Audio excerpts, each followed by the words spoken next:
Hi everyone, welcome to VRR Tutorials. This is Pallavi from VRR Tutorials. ఇవాళ మన సెషన్లోని have to అనే దాని గురించి తెలుసుకుంటున్నాం. అంటే హ్యావ్ టు ఎలా యూస్ చేస్తాం, దేనికి యూస్ చేస్తాం, అండ్ అలాగే ఆ యూసేజ్ మీకు ఇంకా క్లియర్గా అర్థం అవడానికి కొన్ని ఎగ్జాంపుల్స్ కూడా మనం ఈ సెషన్లో చూడబోతున్నాం. మీకు కనుక ఒకవేళ ఈ వీడియో నచ్చినట్లయితే లైక్ చేయండి, అలాగే మీ ఫ్రెండ్స్కి షేర్ చేయండి, అండ్ అలాగే ఇక పైన వచ్చే వీడియోస్ని చూడాలనుకున్నట్లయితే మా ఛానల్ని సబ్స్క్రైబ్ చేయండి. ఓకే, ఇప్పుడు మన సెషన్ స్టార్ట్ చేద్దాం. హ్యావ్ టు అనేది మనం దేనికి యూస్ చేస్తాము అంటే, ఇంగ్లీష్లో ఏదైనా మనం ఈ పని ఇలా జరగాల్సి ఉంది, లేంటే ఇది ఇలా చెయ్యాల్సి ఉంది అని మనం చెప్పినప్పుడు, లేంటే దాన్ని వర్ణించినప్పుడు మనం ఈ హ్యావ్ టు అనే దాన్ని యూస్ చేయడం జరుగుతుంది. సో దాని యొక్క మెయిన్ యూసేజ్ ఏంటి అన్నట్లయితే, it is used to describe something that has to happen. It is used to describe something that has to happen. ఏదైనా ఇది జరగాల్సి ఉంది అని మనం చెప్పడానికి హ్యావ్ టు అనే దాన్ని యూస్ చేస్తామండి. ఇప్పుడు దాని యొక్క మెయిన్ యూసేజ్ ఏంటి అనేది మీరు తెలుసుకున్నారు కదా. ఇప్పుడు ఫర్దర్గా దాన్ని మనం ఎలాంటి పర్సన్స్తో యూస్ చేస్తాం అనే దాని గురించి తెలుసుకుందాం. It is used with I, first person singular అంటే నేను, అలాగే యూ సెకండ్ పర్సన్ సింగులర్ నీవు, మీరు, తమరు, అలాగే ఫస్ట్ పర్సన్ ప్లూరల్ వి మనము, అలాగే థర్డ్ పర్సన్ ప్లూరల్ దే వారు. సో మనం ఈ హ్యావ్ టు అనేదాన్ని ఐ, యూ, వి అండ్ దేతో యూస్ చేయడం జరుగుతుంది. సో ఈ యూసేజ్ మీకు ఇంకా క్లియర్గా అర్థం అవడానికి ఇప్పుడు మనం కొన్ని ఎగ్జాంపుల్స్ చూద్దాం. First example, I have to go to Hyderabad tomorrow. నేను రేపు హైదరాబాద్ వెళ్ళాల్సి ఉంది. I have to go to Hyderabad tomorrow. నేను రేపు హైదరాబాద్ వెళ్ళాల్సి ఉంది. ఇక్కడ మనం హ్యావ్ టు అనే దాన్ని దేనికి యూస్ చేసామంటే, దాని యొక్క యూసేజ్ ఏంటి, ఏదైనా జరగాల్సి ఉంది, లేంటే ఏదైనా పని చేయాల్సి ఉంది అని చెప్పడానికి కదా మనం హ్యావ్ టుని యూస్ చేస్తాం. సో ఇక్కడ మన ఎగ్జాంపుల్లో మనకి హ్యావ్ టు అనే దాన్ని దేనికి యూస్ చేస్తాం మీకు తెలుస్తుంది కదా. రేపు నేను హైదరాబాద్ వెళ్ళాల్సి ఉంది, సో అందుకని అది నేను ఎక్స్ప్రెస్ చేయడానికి ఈ హ్యావ్ టు అనే దాన్ని యూస్ చేయడం జరిగింది. Hi everyone, this is Pallavi from VRR Tutorials. English and అలాగే హిందీ లాంగ్వేజెస్ కి ఉన్న ఇంపార్టెన్స్ ఏంటి, అండ్ అలాగే ప్రస్తుతంలో మనకి ఇంగ్లీష్ అండ్ అలాగే హిందీ లాంగ్వేజెస్ ఎంత అవసరం అనేది అందరికీ తెలిసిన విషయమే కదండి. సో ఈ హిందీ అండ్ అలాగే ఇంగ్లీష్ లాంగ్వేజ్ నేర్చుకోవడానికి మనం ఎలాంటి వేస్ ఫాలో అవుతున్నాం అండి ప్రస్తుతంలో? మొదటిది అయితే బుక్స్ పర్చేస్ చేస్తున్నాం, లేదు అనుకుంటే ఇన్స్టిట్యూట్కి వెళ్ళి నేర్చుకుంటున్నాం. సో ఈ బుక్స్ పర్చేస్ చేసినప్పుడు మనకి ఆ బుక్స్ లోని చాలా లిమిటెడ్ నాలెడ్జే ఉంటుందండి. అండ్ అలాగే లిమిటెడ్ నాలెడ్జే నేర్చుకుందాం అనుకున్నా అది మనం ప్రాక్టీస్ చేస్తున్నప్పుడు మనకి చాలా డౌట్స్ అనేవి అరైజ్ అవుతాయి. మనకు ఆ డౌట్స్ క్లారిఫై చేయడానికి ఎవరైనా ఉంటున్నారా? లేదు. సో ఇలా డౌట్స్ క్లారిఫై చేయడానికి ఎవరు లేకపోవడం వల్ల మన ప్రాక్టీస్ అనేది మధ్యలోనే ఆగిపోవడంతో మనం ఇన్స్టిట్యూట్ ని చూస్ చేసుకుంటున్నాం. సో ఇన్స్టిట్యూట్ కి వెళ్ళి నేర్చుకోవడం వల్ల మనకు వచ్చే డిసడ్వాంటేజెస్ ఏంటి అంటే, మనకి ఇన్స్టిట్యూట్ అనేది మన రెసిడెన్స్ దగ్గరలో ఉండొచ్చు, లేదంటే దూరంలో ఉండొచ్చు. సో దూరంలో మనకి ఇన్స్టిట్యూట్ కనుక ఉన్నట్లయితే మనకి ట్రావెలింగ్ టైం అనేది చాలా వేస్ట్ అవుతుందండి. ఆల్మోస్ట్ 1 అవర్ మనం ఈ ట్రావెలింగ్ కి స్పెండ్ చేయాల్సి ఉంటుంది. సో ఇలా మనం ట్రావెలింగ్ చేసుకుని వెళ్ళి వచ్చేసరికి మనకి సగం టైం అయిపోతుంది.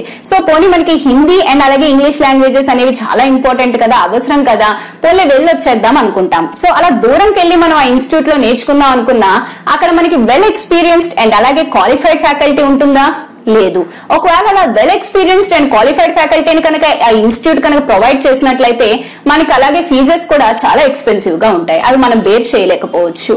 పోనీ మనం ఎంత అవసరం ఉంది కదా బేర్ చేద్దాంలే అని బేర్ చేసుకున్నా మనకి అక్కడ పర్టికులర్ గా ఒక లిమిటెడ్ టైం అని పెట్టి మనకు ఓన్లీ 1 అవర్ లోనే ఈ క్లాస్ నేర్చుకోవాలి అనేది ఉంటుంది. అండ్ అలాగే ఒక పర్టికులర్ టైం కి మాత్రమే మనం ఆ క్లాస్ కి అటెండ్ అవ్వాల్సి ఉంటుంది.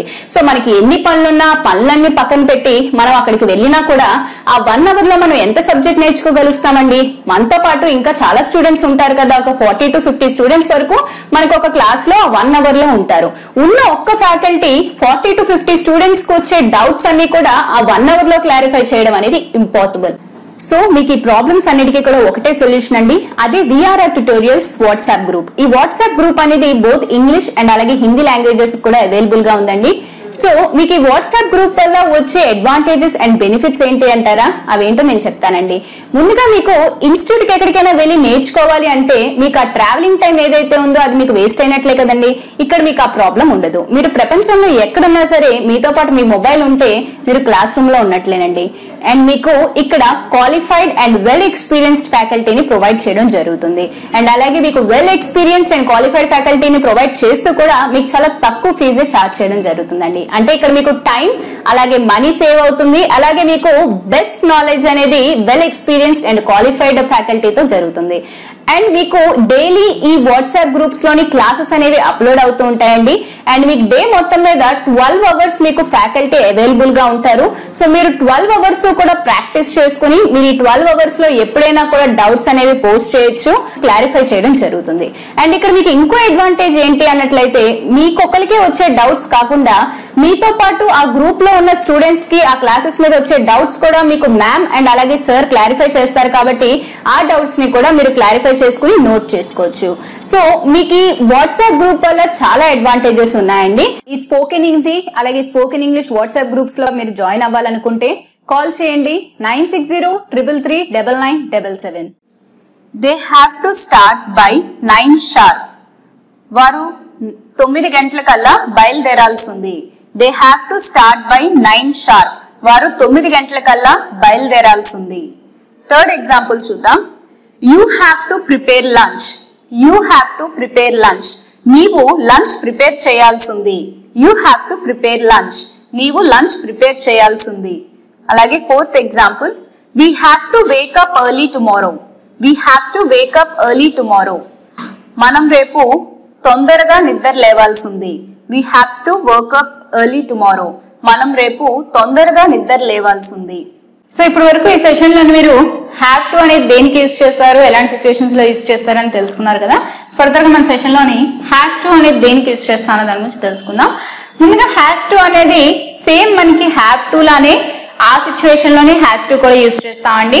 అంటే ఏదైనా పని జరగాల్సి ఉంది అని చెప్పడానికి మనం హ్యాస్ టు ని కూడా యూజ్ చేస్తాం. కాకపోతే దాన్ని ఎప్పుడెప్పుడు యూజ్ చేయడం జరుగుతుంది అంటే ఈ హ్యాస్ టు అనే దాన్ని మనం థర్డ్ పర్సన్ సింగులర్ తో మాత్రమే యూజ్ చేస్తామండి. మనం హ్యావ్ టు అనేది first person singular, second person singular, first person plural అలాగే థర్డ్ పర్సన్ ప్లూరల్ తో యూజ్ చేయడం జరుగుతుంది. కాకపోతే ఈ హ్యాస్ టు అనేది థర్డ్ పర్సన్ సింగులర్ తో మనం యూజ్ చేస్తాం. అంటే హీ అతను, షీ ఆమె, ఇట్ ఇది. సో ఇలా మనం ఓన్లీ థర్డ్ పర్సన్ సింగులర్ తో మాత్రమే హ్యాస్ టు ని యూజ్ చేయడం జరుగుతుంది. ఓకే, సో దీని మీద మనం కొన్ని ఎగ్జాంపుల్స్ చూద్దాం. మీకు ఇప్పుడు హ్యాస్ టు యొక్క మెయిన్ యూసేజ్ కూడా అర్థమైంది కదండి. It is use to describe something that has to happen. Right, first example చూద్దాం. He has to complete his project by tomorrow. He has to complete his project by tomorrow. అతని project రేపటికల్లా complete చేయాల్సి ఉంది. అతని project రేపటికల్లా complete చేయాల్సి ఉంది, పూర్తి చేయాల్సి ఉంది. సో అక్కడ ఒక పని జరగాల్సి ఉంది. అండ్ అది థర్డ్ పర్సన్ సింగులర్ తో మనం ఆ యూసేజ్ చెప్పడం వల్ల హ్యాస్ టు అనే దాన్ని యూజ్ చేయడం జరుగుతుందండి.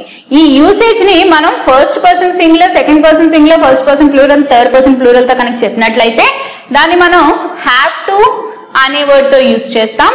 అది ఒకవేళ third person singular he, she or it కనుక అయితే హ్యాస్ టు ని యూజ్ చేయడం జరుగుతుందండి. ఓకే, సో అతను ఏం చేయాల్సింది, ఏ పని జరగాల్సి ఉంది లేదంటే చేయాల్సి ఉంది, అతని ప్రాజెక్ట్ రేపటికల్లా కంప్లీట్ చేయాల్సి ఉంది. So he has to complete his project by tomorrow. అతని ప్రాజెక్ట్ రేపటికల్లా కంప్లీట్ చేయాల్సి ఉంది. ఇక్కడ మనకి సబ్జెక్ట్ హీ, అతను థర్డ్ పర్సన్ సింగులర్ మేల్ అవ్వడం వల్ల మనం హ్యాస్ టు ని యూజ్ చేసామండి. Okay, right. అలాగే సెకండ్ ఎగ్జాంపుల్ చూస్తే she has to prepare dinner by 7 PM. She has to prepare dinner by 7 PM. ఆమె 7 గంటలకల్లా డిన్నర్ ప్రిపేర్ చేయాల్సి ఉంది. ఆమె 7 o'clock కల్లా డిన్నర్ ప్రిపేర్ చేయాల్సి ఉంది. ఆమె థర్డ్ పర్సన్ సింగులర్ ఫీమేల్. ఆమె 7 PM కల్లా డిన్నర్ ప్రిపేర్ చేయాల్సి ఉంది. సో అక్కడ ఒక పని జరగాల్సి ఉంది. అది ఏంటి అంటే ఆమె డిన్నర్ ప్రిపేర్ చేయాల్సి ఉంది. ఎప్పటికల్లా 7 o'clock కల్లా. సో ఇక్కడ మనకి third person singular she female use చేయడం వల్ల హ్యాస్ టు ని యూజ్ చేయడం జరిగిందండి. అలాగే థర్డ్ ఎగ్జాంపుల్ చూస్తే it has to work till 12th. It has to work till 12th. ఇది మనం ఇట్ అనేది మనం దేనికి యూజ్ చేస్తామండి, వస్తువుల్ని మనం ఇట్ అంటాం. రైట్, సో ఇట్ ఇది 12th వరకు వర్క్ చేయాల్సి ఉంది. ఎప్పటి వరకు వర్క్ చేయాల్సి ఉంది? 12th వరకు వర్క్ చేయాల్సి ఉంది. సో ఇక్కడ ఒక పని జరగాల్సి ఉంది. అది ఏంటి? ఇది 12th వరకు 12వ తారీఖు వరకు పని చేయాల్సి ఉంది. ఓకే, సో ఇలాంటి సిచ్యువేషన్స్ లోని మనం third person singular he she or it కనుక అయితే హ్యాస్ టు యూజ్ చేస్తాం. అదే సిచ్యువేషన్ లో మనం ఫస్ట్ పర్సన్ సింగులర్ కానీ ఫస్ట్ పర్సన్ ప్లూరల్ కానీ సెకండ్ పర్సన్ సింగులర్ కానీ థర్డ్ పర్సన్ ప్లూరల్ కానీ కనుక అయితే హ్యావ్ టు ని యూజ్ చేయడం జరుగుతుందండి. సో మీకు ఇప్పుడు హ్యావ్ టు ఎలాంటి సిచ్యువేషన్స్ లో యూజ్ చేస్తాం, ఏ పర్సన్స్ తో యూజ్ చేస్తాం, అండ్ అలాగే ఆ యూసేజ్ మీకు ఇంకా కొన్ని ఎగ్జాంపుల్స్ ద్వారా క్లియర్ గా అర్థమైంది కదండి. అలాగే సేమ్ హ్యాస్ టు కూడా మీకు యూసేజ్ అండ్ అలాగే యూసేజ్ మీకు కొన్ని ఎగ్జాంపుల్స్ ద్వారా క్లియర్ గా అర్థమైంది కదా. సో మీకు కనుక ఈ have to or has to session లో కనుక డౌట్స్ ఉన్నట్లయితే క్వైరీస్ గ్రూప్ లో పోస్ట్ చేయండి. ఖచ్చితంగా మీకు ఆ డౌట్స్ ని సార్ మీకు ఖచ్చితంగా క్లారిఫై చేస్తారు. Thank you.